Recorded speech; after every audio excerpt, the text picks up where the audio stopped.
con el debido permiso del doctor Alejandro Amaya, que es precisamente decano de la Facultad de Ingenierías, y con el debido permiso del vicerrector y rector de nuestra universidad, voy a tener el honor de presentarles hoy día en una importantísima exposición de periodismo que hoy por hoy es el que se desarrolla, el periodismo de investigación.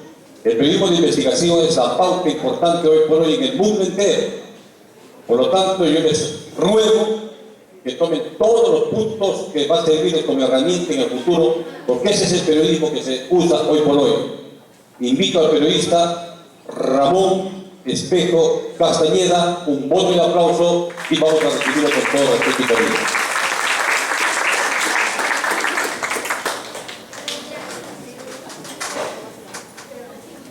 Buenos días.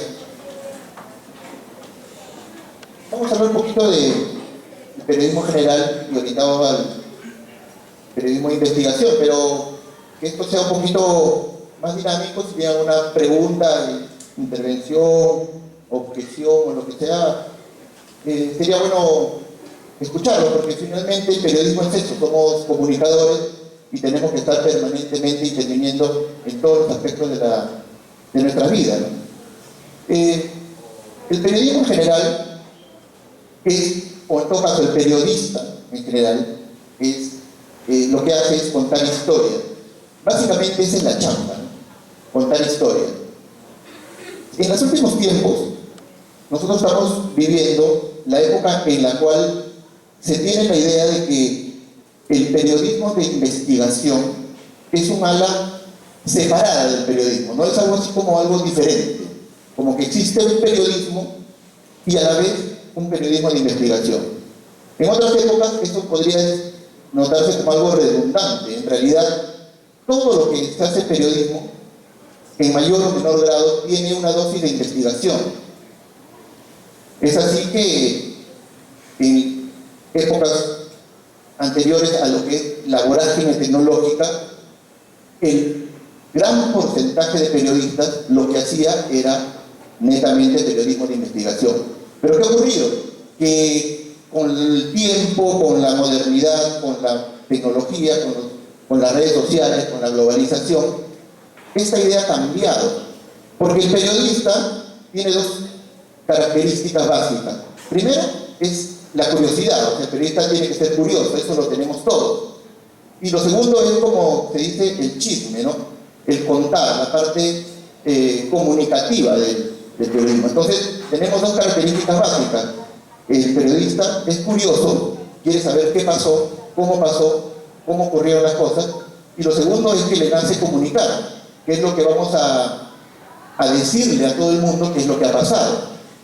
Con el tiempo, lo que sucede es que la vertiente periodística se ha inclinado netamente hacia la parte comunicativa, hacia la parte chismosa. Porque imaginemos que en este momento ocurre un accidente en las afueras, un accidente de altas dimensiones, todos correríamos a ver qué pasó. Muchos sacarían sus celulares, grabaríamos, vendrían los medios de comunicación y se daría la pelea entre quién lo dice primero. Tendría Canal N, RPP, Capital, etcétera. Las unidades de investigación mandarían a sus principales periodistas y ellos inmediatamente contarían qué pasó. Seguramente hablarían con ustedes, le dirían, oye, grabaste el tema, algunos sacarían sus celulares y emitirían en vivo por el Periscope o por el WhatsApp, etc. Entonces la pelea se da entre quién lo dice primero. Estamos hablando de lo que es la primicia. Un periodista de investigación,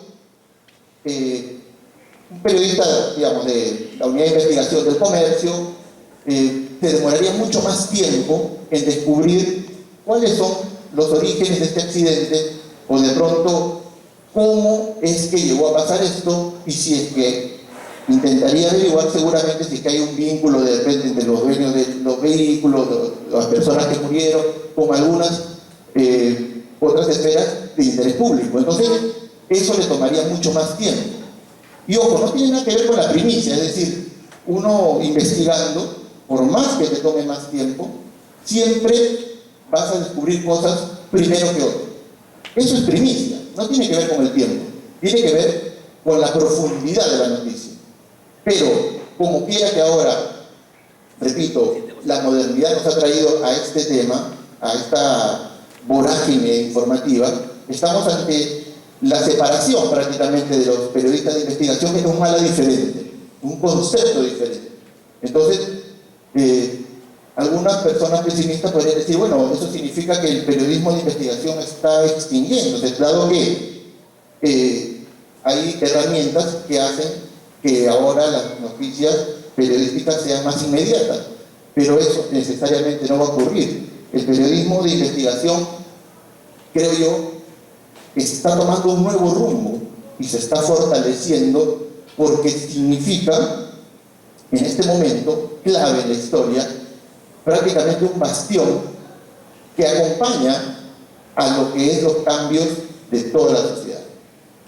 Ese es el periodismo de investigación. Entonces, no es que se esté extinguiendo, sino que al contrario, está tomando una forma muy, muy importante, y tal vez mucho más importante cada día.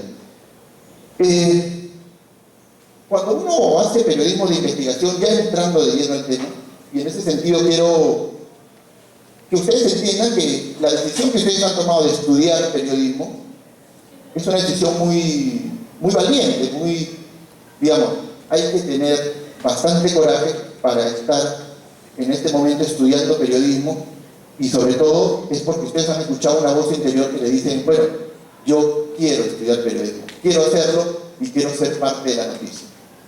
Eso es innato, eso es algo que ustedes están siguiendo por propia vocación, pero tiene algunas características que ustedes seguramente ya las tienen.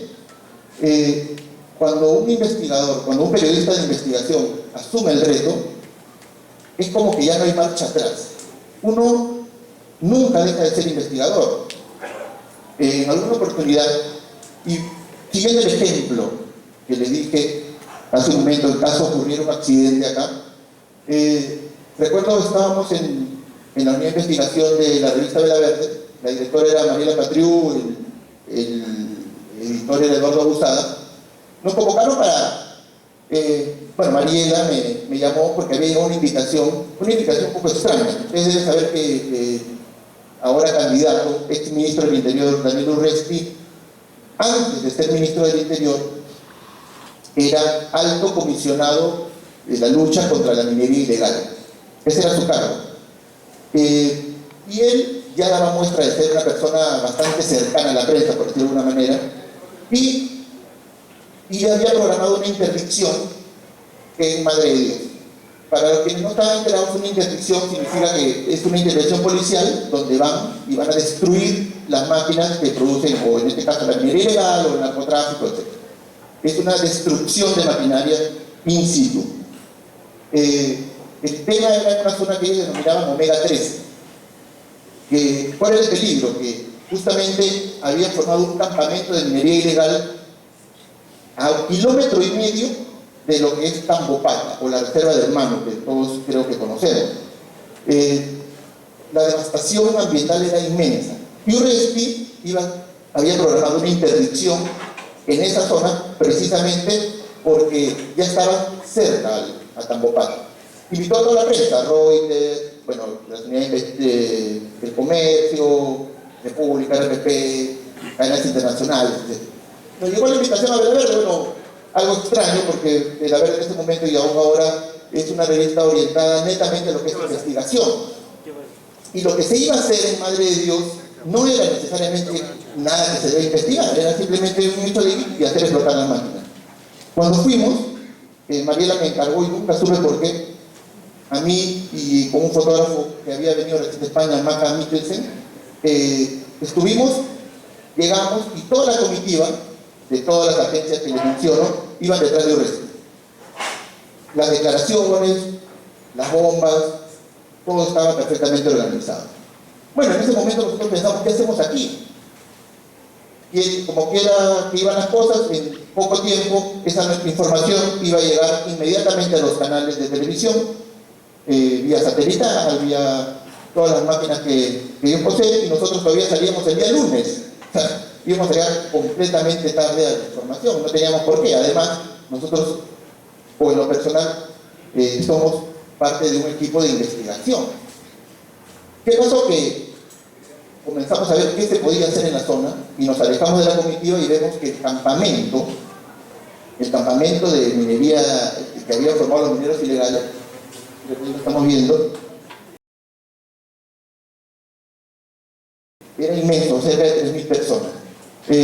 Lo que ocurrió fue que comenzamos a envolvernos en las historias que había detrás de cada caso de corrupción y nos encontramos con una serie de delitos conexos que trae la minería ilegal y que pudimos descubrirlo in situ. Ustedes pueden ver las fotos. Acá vemos a unas niñas. Yo estaba sentado a 2 metros, pero parado a 2 metros observando, y me llama un señor Ben. Y llorando me dice, mira, yo no sabía que, o sea, de 2 niñas, y me dice, esos son mis hijitos. Su campamento lo había destruido y como pueden ver están con todas las monjas ahí, sus niños, sobrinos.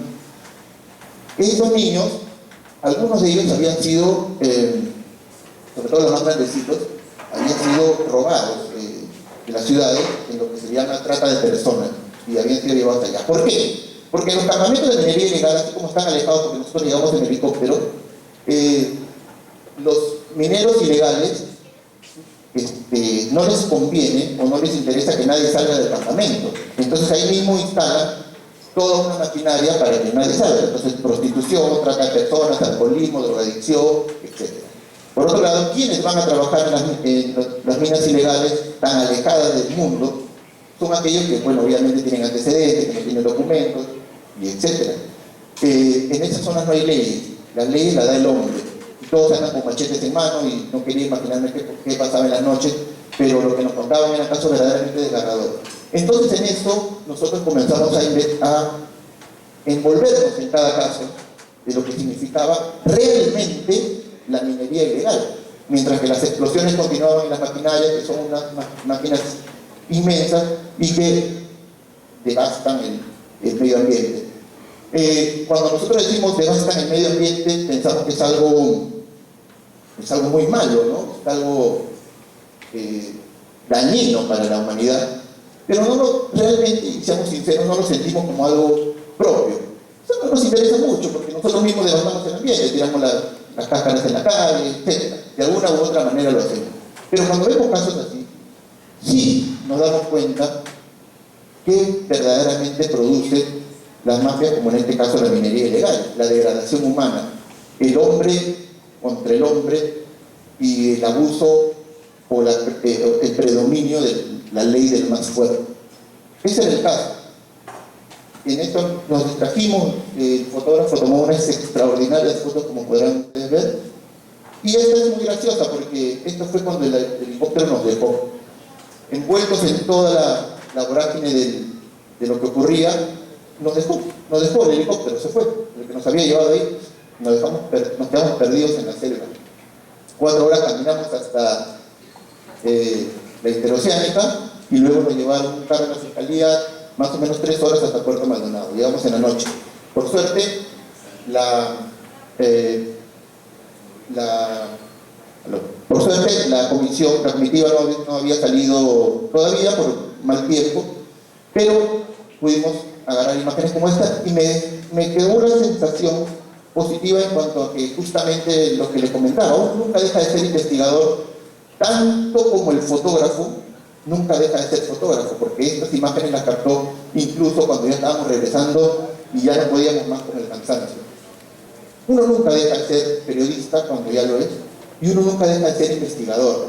Y es ahí la primera palabra clave que tenemos que nosotros entender en este momento y que seguramente ustedes ya la sienten, pero que la van a ir fortaleciendo como avancen en sus carreras, que es la perseverancia.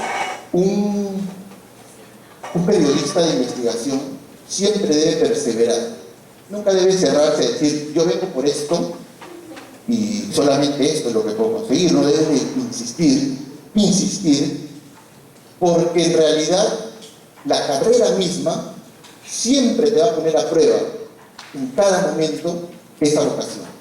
Siempre va a haber unas voces que te digan, oye, tú no eres periodista, tú no naciste para esto. Y esto me hace recordar a un libro que escribió el pintor Vincent Van Gogh a su hermano cuando decía cartas a Theo, y Theo le decía, oye, yo no soy como tú, porque siempre que quiero pintar, escucho voces que me dicen, no pintes, tú no eres para esto, tú dedícate a trabajar otras cosas. Y Van Gogh le responde justamente lo que yo le quería decir. Dice, hermano, tú eres mejor que yo, lo único que tienes que hacer es, cuando escuches esas voces, pinta, y esas voces se callarán.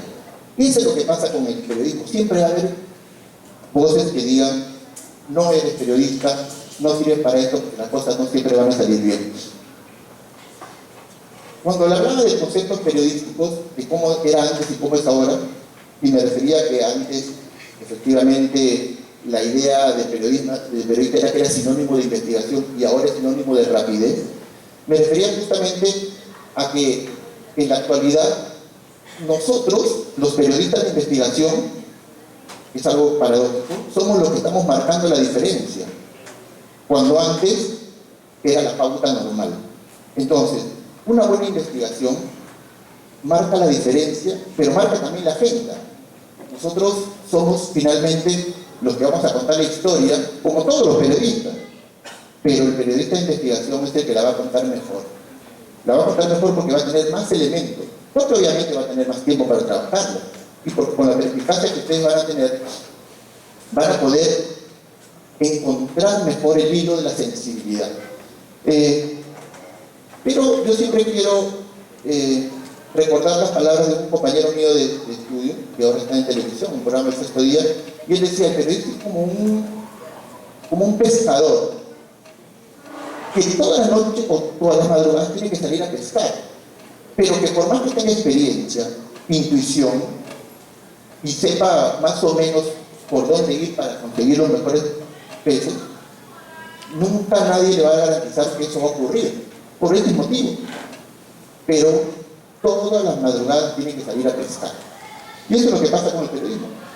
Y no sé si alguien vio una entrevista de justamente César Figueroa con Marco Aurelio de Negri, donde él le dice que el periodismo es algo así como la profesión en la cual tú tienes que decir que todos los días ocurre algo interesante, porque todos los días tiene que haber portadas en los diarios, todos los días tiene que haber titulares. No es un día que alguien diga, bueno, hoy día no ocurrió nada interesante, no. Los periodistas siempre tenemos que buscar, y buscar, y buscar. Esa es la chamba. Recuerdo en esa línea que estaba un día yo preocupado porque no tenía un tema, tenía temas débiles, tenía cosas que no me llenaban, pero los días lunes en la revista son los días de reunión de pauta, es donde se marca la agenda de lo que se va a trabajar durante la semana, para que salga publicado el siguiente lunes. Un día antes, domingo, me llamó un amigo a pedirme que lo acompañe a un penal, al penal Castro Castro. Bueno, era domingo, no tenía mucha ganas de ir, pero dado que es un compañero y amigo, lo acompañé. Fui al penal Castro Castro porque él me dijo que un amigo de él, el hermano de un amigo de él, había caído en desgracia, estaba preso, y lo acompañé a visitar. No era solamente que había caído en desgracia, este pata era un sicario. Formaba parte de una banda que se llama La Gran Familia. Esta banda trabajaba en todo el norte del Perú. Pero podríamos decir, bueno, en Lima hay muchas más, entonces todo lo que pasa en Lima es lo que más nos importa generalmente. Entonces no era nada raro. Pero cuando conversé con el sicario, y luego vino otro, y conversábamos ahí en el penal, me llamó la atención dos cosas que, como les digo, uno siempre tiene que estar atento. Primero, la organización extraordinaria que tenía esta banda, una organización verdaderamente sorprendente y que ya le hacía recordar en un menor grado, claro está, a la organización de Sendero en los años 80. Y este sicario que se, bueno, alias Sonaja, no le voy a decir el nombre por obvias razones, me dijo que hablaba del viejo Paco, que era el jefe de la banda, el que había, el cerebro, el que había organizado toda la banda de La Gran Familia. Ellos, ¿cómo funcionaban? Si acá están construyendo un edificio, el viejo Paco decía, todo lo que se construye en la Lambayeque, una parte es mía. Si alguien mata una gallina, aunque sea mala, es mía. Entonces mandaba a su secuaz a decirle al jefe de la obra, ¿sabe qué? Venimos de parte del viejo Paco y necesitamos que usted nos dé una parte de su ganancia y contrate a 2 personas amigos de nosotros. Obviamente ese contrato es simplemente una mensualidad. Lo que hacen la mayoría de bancos dedicadas a lo que es el tema de construcción. Y cuando no le hacían caso, el viejo Paco inmediatamente secuestraba a la hija del jefe de la obra y en pocos minutos el jefe de la obra lo estaba llamando al viejo Paco. Esa era la modalidad. Y alguna vez, y esto es lo que me llamó más la atención, decía, cuando ya las cosas se iban de las manos y el viejo Paco tenía que matar a esa persona, asesinarla o mandar a asesinarla, lo llamaba y le decía, buenos días para mí y malos días para ti, te llamo para decirte que el día de hoy vas a morir. Eso me lo contó el sicario. Con esa idea, llegué a mi reunión de pauta el lunes, y se lo comenté a Mariela. En ese momento Mariela me dijo, prepara a tu esposa porque el día de hoy viajas a Chiclayo. Y hicimos la nota, viajamos. Este señor es el viejo Paco. En Chiclayo nos encontramos con una cosa espectacular. Este señor, aunque la historia no le da la verdadera ubicación que este señor tiene dentro del Perú, este señor es el más grande criminal que existe, que ha existido en la historia hasta el momento de nuestro país. No hay un criminal más sanguinario que él. Pero como les decía hace un momento, si es que no ocurre en Lima, a nosotros no nos importa mucho. Entonces nosotros estamos pensando en los delincuentes limeños, de los Chena y bueno, tantos otros, pero él ha creado una organización criminal mucho más importante que cualquier otra que ha existido hasta el momento en el Perú y que agarró toda la parte norte de nuestro país. Cuando fuimos, y en ese momento nos comunicamos con el sicario por teléfono porque él nos decía que habían enterrado un cadáver en algún momento que lo había dejado tirado por ahí, que estaba enterrado en una maleza. Fuimos hasta Pimentel con un fotógrafo, Maca Mikkelsen, estuvimos cavando, nunca encontramos el cadáver, pero esperamos un montón de información referente a cómo funcionaba la gran familia y cómo la había organizado el viejo Paco. Igual estábamos tristes porque obviamente habíamos ido para desenterrar un cadáver y no lo habíamos logrado desenterrar. En el trayecto, el taxista nos dice, oye, ¿qué están investigando al viejo Paco? Que es una personalidad que si ustedes algún día van a Chiclayo, todo el mundo lo conoce. Sí, porque además hacían pagar cupos a todos los taxistas, todos tenían sus palitos arriba y la gente estaba muy contenta con pagar sus cupos al viejo Paco. La municipalidad había dicho que iban a eliminar esos faros porque no querían que ellos paguen cupos, y ellos estaban muy molestos porque ellos querían seguirle pagando cupos al viejo Paco. ¿Por qué? Porque si a alguien le robaba sus taxis, el viejo Paco se los recuperaba en 24 horas. Pero si no pagaban cupos, eso nunca... Irrecuperable, por la ley ahora mismo. Si a ti te roban el carro, difícilmente lo van a recuperar. La organización de la gran familia es espectacular. Y nos regresamos y dice, mira, hay una señora que le han robado su terreno, pero el taxista nos dice, pero no ha sido el viejo Paco. ¿Cómo es eso? Habíamos sido el viejo Paco, eso no nos debía interesar mucho, pero había algo ahí. Y fuimos donde la señora y nos encontramos con otro caso aún más espectacular. ¿Qué es esto? A esta señora, la gente que luego capturó al viejo Paco, que fue una empresa privada, le había dicho que el viejo Paco le iba a invadir.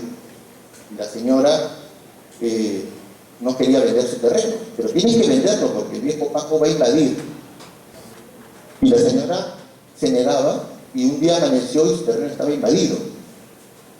Y en ese momento viene el notario y le hacen firmar la venta por un monto menos de 10 veces el valor que tenía realmente en ese momento el metro cuadrado de su terreno. Lo paradójico viene luego porque el viejo Paco no había sido. ¿Quiénes habían sido los que le habían robado su terreno a nombre del viejo Paco? Y ahí viene lo increíble. La misma empresa que capturó al viejo Paco. La empresa de seguridad, que fue una empresa en apoyo con un ala de la policía, había realizado las mismas prácticas que realizaba el viejo Paco. Se había copiado las mismas modalidades. Nos encontramos cada vez con más cosas y eso es lo que les decía al comienzo. Uno nunca sabe con lo que se va a encontrar en el mar de posibilidades, pero nunca debe decir yo vine por este tipo de nada. Uno siempre tiene que darse cuenta que todo es muy amplio y todo es útil, todo. No podemos darnos el lujo de comenzar a dejar de lado información que de repente después vamos a decir, oye, pero verdad, yo escuché que pasó esto.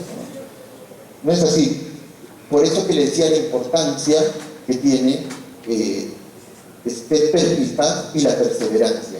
El viejo Paco, para tener la historia, luego fue capturado y fue enviado a Chayapalca, porque era muy peligroso. Decía que incluso desde Piedragorda levantaba el teléfono, más de uno moría. Tenía todo el norte a su disposición. Incluso luego de ello, llegué a entrevistar a la esposa del viejo Paco y a la hija del penal Santa Mónica.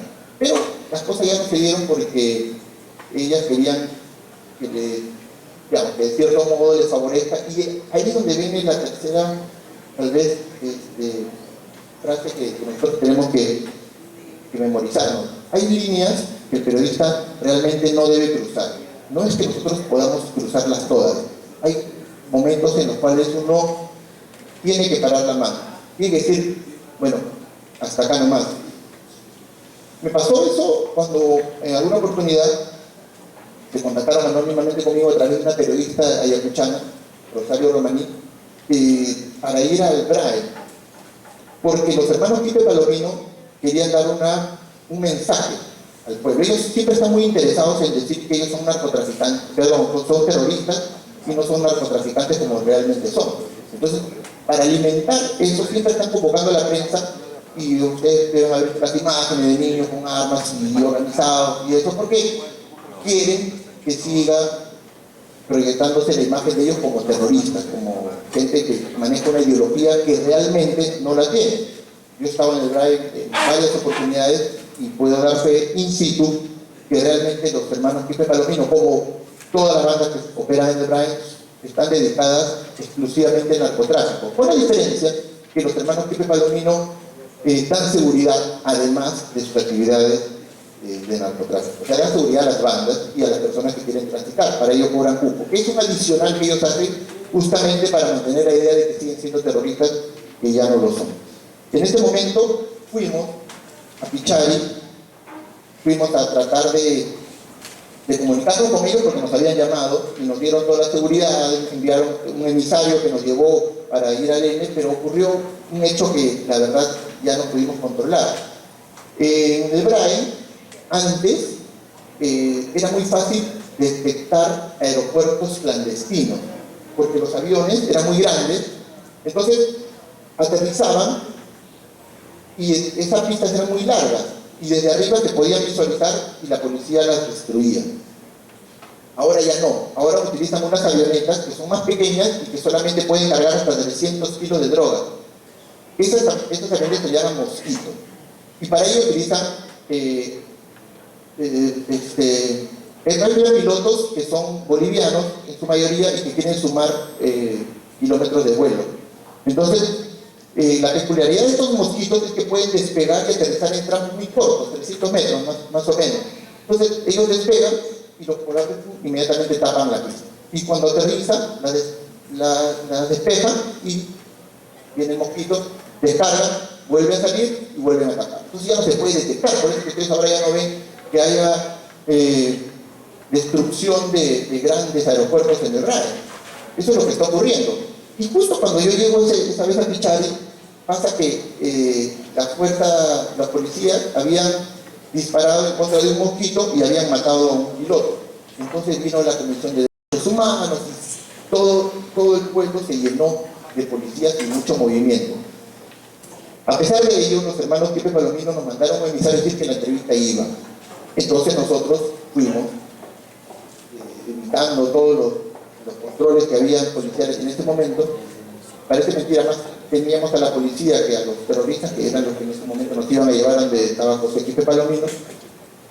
Pero luego nos comunicaron que había, bueno, se llaman fiesta, había habido un tiroteo, habían matado a otro policía que habían dado 4 tiros en el estómago y ya no podíamos cruzar. Llegamos hasta la parte del fondo del N, no recuerdo el pueblo, Santo Domingo me parece que se llamaba, y tuvimos que dar media vuelta y regresar. Ahí sí devastado, porque nos le habíamos puesto mucha ilusión a esta entrevista con los hermanos Pipe Palomino, pero ya no podíamos hacer más. Entonces, ya en el camino un poquito para despejarnos, me encuentro con este caso. El guía nos dice, vamos a tomar Masato a un campamento de la Chánica. Este señor se llama Amadeo Barbosa. Tiene 47 hijos, 9 mujeres y todas viven en el pueblo.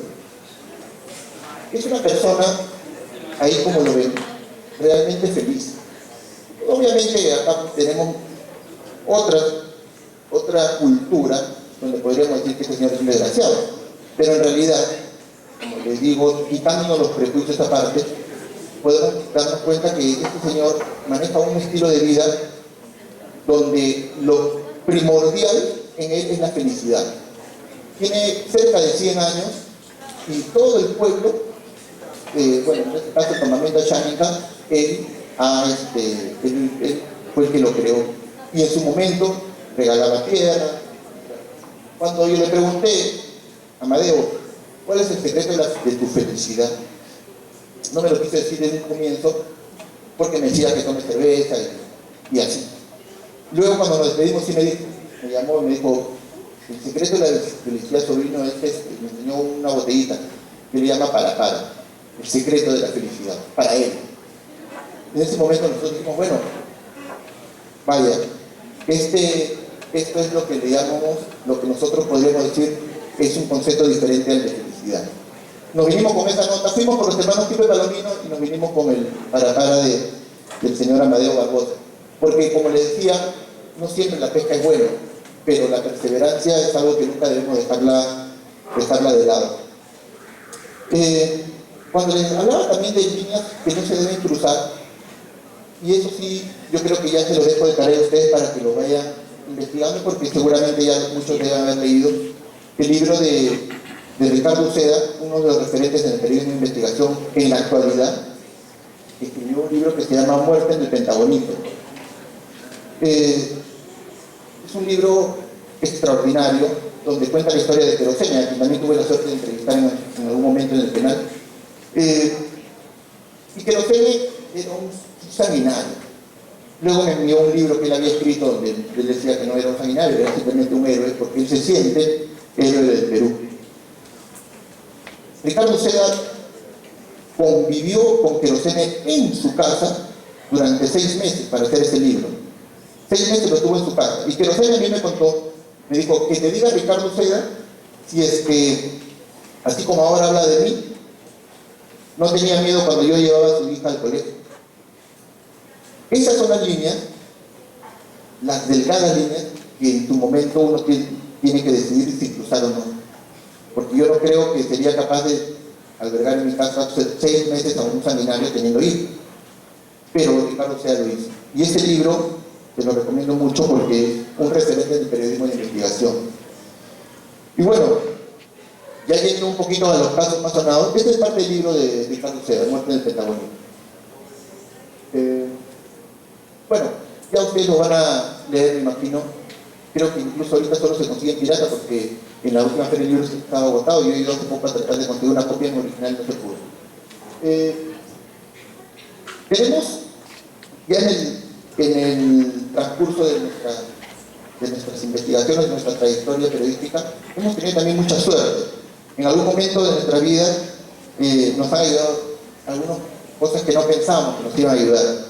Yo en algún momento escribí para el diario El Chino una especie de novela, porque me llegó el tema de Miriam Pfeffer como la investigación preliminar fiscal, y como no se podía probar nada en este momento, decidí escribir lo que pudo haber sido. Escribí varios casos en realidad, es decir, el caso de Ciro, Castillo Rojo, y el tema de Bracamonte, el tema de la cantante folclórica, no recuerdo, de Cereza. Y un día estaba yo en la universidad escuchando clases de Derecho y me llamó el abogado de Payaso, que me dijo que Payaso quería conversar conmigo. Yo no sabía que el diario chino era uno de los más leídos en el penal. Y me sorprendió porque lo que me quiso decir Payaso era que Payaso es Alejandro Trujillo Pina, el asesino confeso de Miriam Pfeffer, era que lo que yo había escrito basado en la investigación preliminar y un poquito usando la imaginación, me llevaba casi directo a lo que realmente había ocurrido la noche en que asesina él a Miriam Pfeffer. Y me envió una carta. Bueno, vamos a ver un poquito de este tema, porque estas son fotos de la revista Careta, en un proceso donde ocurrieron muchas irregularidades. Esa cuerda es con la que muere Miriam Pfeffer, ahorcada, desapareció, incluso hasta desapareció el video de la reconstrucción de los hechos. Esta uña es clave porque esa uña, ese pedazo que falta, fue el que hizo llevar a la policía a demostrar que Trujillo Pina era el asesino. Porque el momento en el cual Trujillo Pina asesina a Miriam Pfeffer no fue corto. Ellos enfrascaron en una pelea muy fuerte. A Trujillo Pina le costó mucho asesinar a Miriam Pfeffer. Tan es así que él dice que no la terminó de matar. Él incluso dice que la dejó respirando, que estaba completamente agotado porque Miriam defendió su vida literalmente con uñas y dientes. Lo que pasó en esa casa de Paul Harris fue algo realmente que nos ha tomado bastante tiempo intentar entender, porque en una lucha así no puede ser posible que no haya escuchado a nadie, no puede ser posible que habiendo 4 perros ninguno haya ladrado, no puede ser posible que estando en cuartos contiguos, la lucha se inicia en el cuarto, en el dormitorio, y termina en el baño, y en el cuarto siguiente estaba el cuarto de Ariel, y a 2 cuartos más estaba el cuarto de Eva, y ninguno escuchó nada. Cuando en la reconstrucción de los hechos Trujillo Pina dice que entró por la ventana, todos dijeron que eso era imposible, y Trujillo Pina saltó y entró como un gato por la ventana donde él dijo que había entrado. Ese video de la reconstrucción de los hechos desapareció. Y así muchos elementos que ocurrieron durante este largo proceso han ido cambiando, y ahora nos encontramos ante una sentencia final que es bien extraña, porque tenemos a un asesino por sicariato, pero no se sabe quién la mató o quién le pagó a él para que mate a Miriam Pfeffer. Bueno, no sabe la justicia, él obviamente sí lo sabe y es el único dueño de la verdad en este momento. ¿Cuál fue nuestra participación periodística en este caso? Fue que nosotros comenzamos a aportar algunos elementos que no se habían tenido en cuenta durante la investigación preliminar, como por ejemplo, ¿cómo entró Payaso al Perú? Había muchas historias, incluso en la República ustedes pueden leer que se dice que él entró en moto por la frontera. La unidad de investigación del diario de la República, encabezada por Ángel Páez, da una versión un poco acertada a lo que realmente ocurrió según Payaso, pero sin llegar a encontrar verdaderamente cuál fue el punto. Payaso a nosotros nos dijo: yo entré con un nombre falso. Fuimos a migraciones, nos dio el nombre, se llama Jorge Aldemar, y efectivamente se comprobó la fecha en la que él entra 5 días previos al asesinato de Miriam Pfeffer. Otro dato importante que nosotros pudimos aportar en la investigación policial es la participación real de Ariel en todo este rollo. Tan es así que el primero, bueno, Payaso nos envió una carta donde nos dice de puño y letra que quien lo contrata a él es realmente Ariel, en combinación con Eva y Liliana. Esa es carta de puño y letra de Alejandro Trujillo Pina. Nos envía esta carta diciendo que él fue efectivamente quien mata, pero él nos cuenta toda una historia diferente a la que luego se vio. Pero la Fiscalía pudo encontrar algunos datos comprobados, como la participación luego de Moscol. Por ejemplo, hasta ese momento no se sabía que Moscol también estuvo en la noche del crimen en la casa de Paul Harris. Y así como esos otros elementos que nos dieron, que sirvieron a la Fiscalía para elaborar toda una acusación fiscal que luego no pudo ser comprobada, porque, como les digo, muchos elementos que desaparecieron, incluso uno que me pareció que era el contundente, es que la sala, la jueza de la sala que veía este caso, autorizó el chuponeo del teléfono de Eva y de Liliana. Y cuando ven los audios, o escuchan, perdón, los audios, se dan cuenta que Eva, con su abogado, coordinaba el pago a Trujillo Espina. Trujillo Espina ya me lo había dicho en su momento, me dijo que él recibía, que él le pagaba Eva, y su abogado de él, el señor Máximo Alteste, el abogado, también me lo había confirmado. Obviamente estos datos no se podían corroborar hasta que aparecieron estos audios autorizados por la sala. Pero la defensa, que en ese momento encabezaba Luis Lamas Puccio, que debe ser el mejor abogado penalista en el Perú en este momento, apeló a una figura legal, que es que estos chuponeos solamente se pueden autorizar para casos de terrorismo. Entonces, la sala, a pesar que insistió, porque las pruebas eran contundentes, el abogado que hizo se retiró de la sala. Al quedarse Eva sin abogado defensor, no podía continuar el juicio, porque nadie puede continuar el juicio sin abogado, entonces le dijeron. Luego, eran 9 sobres, 3 sobres aparecieron rotos, y dijeron que se había roto la cadena de custodia, con lo cual la sala ya no pudo tomar esta prueba, y esta tampoco pudo volver a ser utilizada. Bueno, elementos como esto, que en su momento Payaso fue filtrando a través de nosotros, dieron a la Fiscalía, sustentaron la acusación fiscal para acusar a Eva y a Liliana, que ahora han sido absueltas, y solamente queda el caso de Ariel, que en mi opinión personal difícilmente va a poder ser juzgado por este crimen, con lo cual vamos a estar ante un nuevo crimen sin resolver. Luego de eso, y a través justamente del mismo abogado Máximo Alteste, que es el abogado también de Yoram van der Sloot, o sea, eso es raro, ¿no? Eso es un tema que también habría que analizar para los abogados, porque yo Máximo, cuando digo, Máximo, ¿por qué tú eres el abogado de los delincuentes? Y él me responde algo muy, muy peculiar. Él dice, bueno, porque la Madre Teresa de Calcuta no se mete en problemas muy seguido. Y tiene razón. En realidad los abogados están para defender a los delincuentes, y este es el caso prácticamente que encarna. Él es abogado de Yoram van der Sloot, de Trujillo Espina y del viejo Paco. Bueno, a través de él nos llegó también información de que Yoram van der Sloot, en este momento, esta foto es clave. ¿Por qué?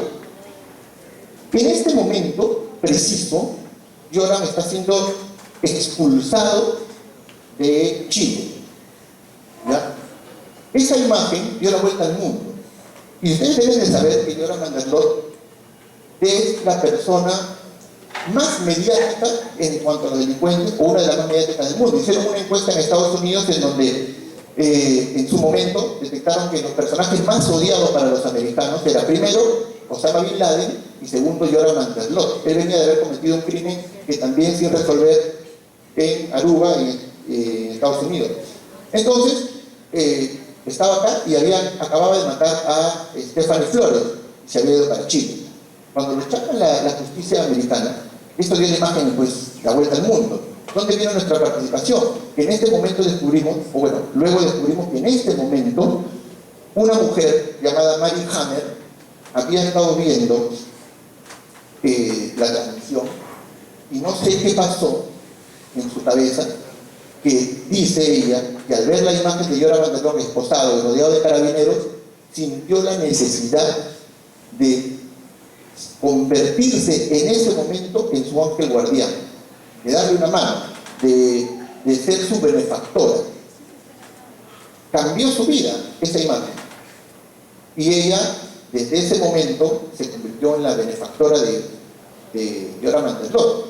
Se mudó a una casa más pequeña, ella es radióloga médica, y le comenzó a enviar dinero a Yoram van der Sloot, e inició una cruzada para sacarlo de la cárcel.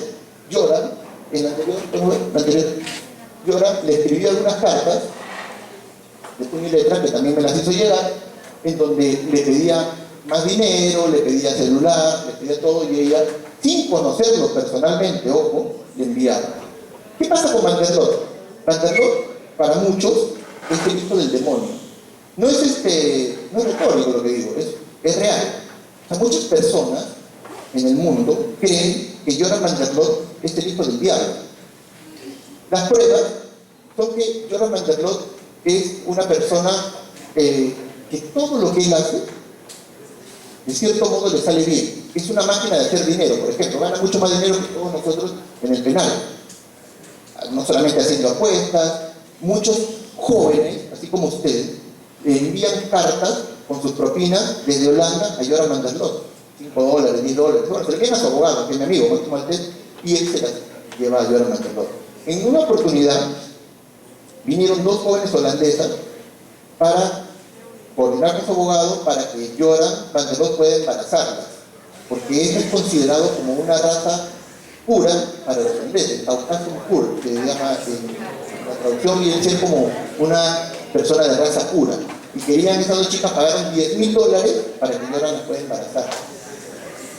Yoram Van der Loot además tiene una personalidad impresionante, porque en el penal se ha peleado, se hizo amigo de estos angelitos. Ahí está Yoram, payaso, un visitante, y este es el asesino de la maleta. Se hizo amigo de ellos. Además, Yoram Van der Loot es un especialista en artes marciales, le pega a todo el mundo. Incluso hay una anécdota de penal donde se le pierde 50 soles y los presos le dicen que había sido el Cholo Payet. Y hay una imagen del Cholo Payet. Y Yoram va y le pega al Cholo Payet. Le pega así, puso como está. Lo somete, luego se hizo amigo, y Cholo Payet luego fue que le daba seguridad dentro del penal a Van der Loot. Van der Loot juega pelota y es muy respetado, enseña inglés a los agentes del INPE. Es una persona realmente excepcional. Hasta que un día ganó más de 500.000 soles por dar una entrevista a una agencia internacional, y lo pasaron de Castro Castro a Piedras Gordas. Y en Piedras Gordas hizo la fiesta, fue peor. Organizaba campeonatos de fulbito, padrinaba, era un referente. Se apoderó de un pabellón, que es el pabellón previo, pero que él lo tenía como propio, y tenía todo un piso, al Pablo Codaví, a estos señores que fueron sus amigos, sus protegidos.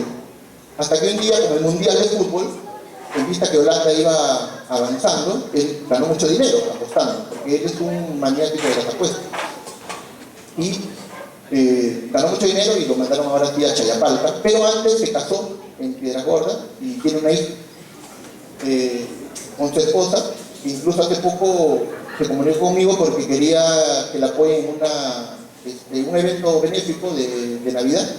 Ella trajo mucha ropa de Aruba y es prácticamente, o sea, ahora en este momento sí la está pasando mal, yo creo, en Chayapalca, porque yo no creo que alguien la pase bien por allá, pero de todas maneras es un personaje muy interesante. Y en el aspecto ya netamente periodístico pudimos sacar a la luz la participación de Mary Hammer. Mary Hammer le envía mensualmente $5.000, ahora ha bajado un poquito porque antes le enviaba 10. Ha hecho que él pague la reparación civil, pero mira cómo es. Mary Hammer le envió dinero para que él pague la reparación civil, y la esposa, Lady Figueroa, agarra ese dinero y se compra un departamento frente a Piedras Gordas, ahí en Ancón. Y Yoram Van der Loot llama a Mary Hammer y le dice, su esposa había hecho eso, y Mary Hammer primero dijo que nunca más le iban a dar un sol, pero luego dice que volvió a escuchar el llamado divino y le volvió a enviar dinero para que pague ahora sí su reparación civil. Yoram Van der Loot, a diferencia de Fujimori, ha pagado toda la reparación civil completa, no le ven al Estado. Y él últimamente nos envió un video donde está ya venido a menos porque la está pasando un poquito mal hecha de palma, pero está en YouTube, igual, en el tráfico hoy, por ahí está el video de Van der Loot donde denuncia derechos humanos, quiere un nuevo juicio, y él está apuntando a que un poquito lo liberen. No tanto que lo liberen, sino que él quiere un nuevo juicio porque, y esto sí, esto va a salir en los próximos días. Yoram Van der Loot le hizo un juicio al Estado chileno, porque esa expulsión es irregular, porque él ya había cruzado la frontera legalmente a Chile, y la única manera que él regrese a Perú tendría que haber sido extraditado, pero sin embargo Chile lo expulsó, y Joran Mandeló está a punto de ganarle $10 millones al Estado chileno. De verdad. Es más, la Corte Interamericana ya le mandó le pidió explicaciones al gobierno chileno, y es muy probable que el gobierno chileno va a decir sí, lo expulsamos, y la multa va a tener que pagarla a Chile. Con lo cual, $10 millones van a ir a las arcas de Joran Mandeló en los próximos días. Sí, está por salir. Bueno, y un poquito ya para finalizar, era eso. El periodismo tiene estas cosas. Nosotros somos, como quien dice, los periodistas de investigación, como diría el gran César Vallejo, son pocos en la actualidad, pero son.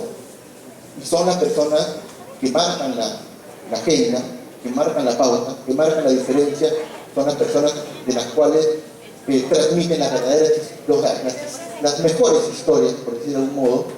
Son las personas que van a encontrar profundidad, son las personas que van a meterse directamente a lo que es el tema social. Y los periodistas de investigación tienen que entender también que son las personas que normalmente van a sentir fortalecida su vocación día a día, y eso es algo que ustedes seguramente dentro de poco lo van a entender de manera ya muy personal, y siempre recuerden eso, la perseverancia y, bueno, la actitud. Muchas gracias.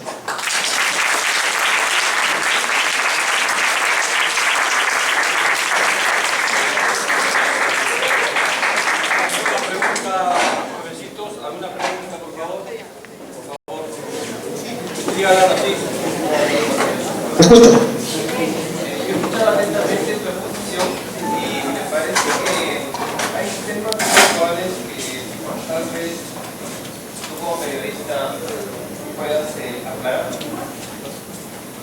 Tengo dos preguntas puntuales. La primera es, ¿cuál es la autocrítica que tú le haces al periodismo general en el Perú? Mejor dicho, en el contexto del desarrollo y del desenvolvimiento de lo que significa ser un periodista como tal, la esencia de un periodista. Mire, y la segunda tiene que ver con, por ejemplo, cuáles son toda esa gama de confluencia que genera que un periodista muchas veces se quede callado y no diga lo que en realidad piensa o ha investigado a través de sustentos y datos que muchas veces te cuestan y que simplemente por ciertos intereses no lo saben. Bueno, empiezo por la primera, es decir, que hiciste una autocrítica. En realidad, las autocríticas es algo que también creo que tiene mucho que ver con el tema personal, profesional, y no solamente en el periodismo, sino en general. Las autocríticas tienen que hacerse de una manera, primero, interior y constructiva, y segundo, orientada a lo que va a hacer mejorar tu performance como periodista. En la actualidad, el periodismo tiene muchos problemas, pero no tiene que ver con la autocrítica personal, sino en todo caso tendría que ver con la autocrítica social de cómo está construido, pero nosotros nos vamos a dedicar a criticar cómo están haciendo las cosas, entonces nos vamos a quedar ahí, justamente en esa actitud. Yo, en lo personal, pienso que lo principal que debe tener un periodista es la adaptabilidad. Uno debe de adaptarse a toda la situación. Entonces, es cierto, y un poquito enlazado a la segunda pregunta, que existen muchos intereses en las empresas de periodismo, en las empresas periodísticas, en las casas editoras. No podemos negar que estamos viviendo una etapa muy, muy, muy particular en cuanto a lo que se denomina escopamiento del mercado en cuanto al periodismo. El Grupo El Comercio ha ganado el 70% o 80% de todo el mercado periodístico. Pero si nosotros nos sentamos a decir, oye, esto está muy mal, que esto, no vamos a avanzar nunca. Lo que tenemos que hacer es seguir, y eso tiene que ver con la primera parte de la exposición que nos ha acompañado durante todo este tiempo, que es la perseverancia. Si nosotros decimos, no, me da cólera porque sí, efectivamente, a mí en lo personal me han bajado unas notas, y decimos, no, y me voy a dedicar a denunciar como otrora, lo hacía César Hildebrand, entonces estaría en mi casa, porque eran otros tiempos. Entonces nosotros nos gustaría decir, yo soy como César Hildebrand, Y donde voy, si a mí no me ponen mi nota, entonces renuncio y me enfrento al dueño del canal del aire. Pero eso es irreal. Eso, yo les digo desde ya, quítense esto de la cabeza. Eso no va a ocurrir nunca. Nunca va a ocurrir lo que ha hecho César Saavedra en su momento. Para empezar, César Saavedra solo hay uno. Así como ustedes son seres individuales y solo hay uno. Eso ocurrió en su momento, pero eso no va a repetirse, no es una constante, no es algo que nosotros vamos a decir todos los días a nuestros editores: mira, si no me pones mi nota como yo quiero que me la pongan, entonces me voy. Porque lo único que me van a decir es: por favor, anda rápido, que ya queremos seguir trabajando acá y la cosa va a continuar. Sí, es verdad, hay una independencia que defender, pero como dije también en el momento, todo tiene unos límites, ¿no?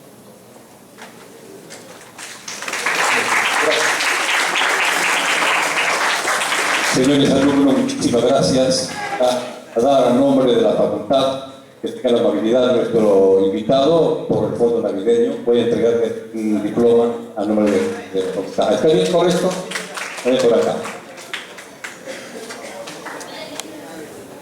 La Facultad de Ciencias de la Comunicación se siente orgulloso de contar con colaboradores de esta índole, porque permite que por lo menos tengamos un enfoque general del asunto, y el aspecto de investigación periodística es de suma importancia hoy por hoy, y como lo distinguido expositor, es básico y fundamental hoy por hoy en el periodismo moderno. Por lo tanto, a nombre de ustedes, alumnos de la Universidad de las Américas, la Facultad de Ciencias de la Comunicación se enorgullece en entregar un diploma de agradecimiento al periodista Ramón Espejo Castañeda por su extraordinaria exposición y por la gran colaboración a nuestra facultad. Tengo usted la cantidad, por favor. Una palabra de mensaje, por favor. Muchas gracias, los felicito realmente por estar un poquito interesados en el tema de periodismo de investigación. Los felicito por haber escogido esta carrera, los felicito por seguir apasionadamente sus ideales, y los espero pues en la cancha, como que dicen los periodistas, ¿no? Muchas gracias. Muchas gracias, jóvenes, muy amables. Hay una redacción que posteriormente voy a hacerles llegar para entregarles una constancia de su presencia. Muy amable, muchas gracias, muy buenas tardes. Me has cortado la pregunta, Orlando. Estimado, muy bien su exposición. Sí, van a entrevistar.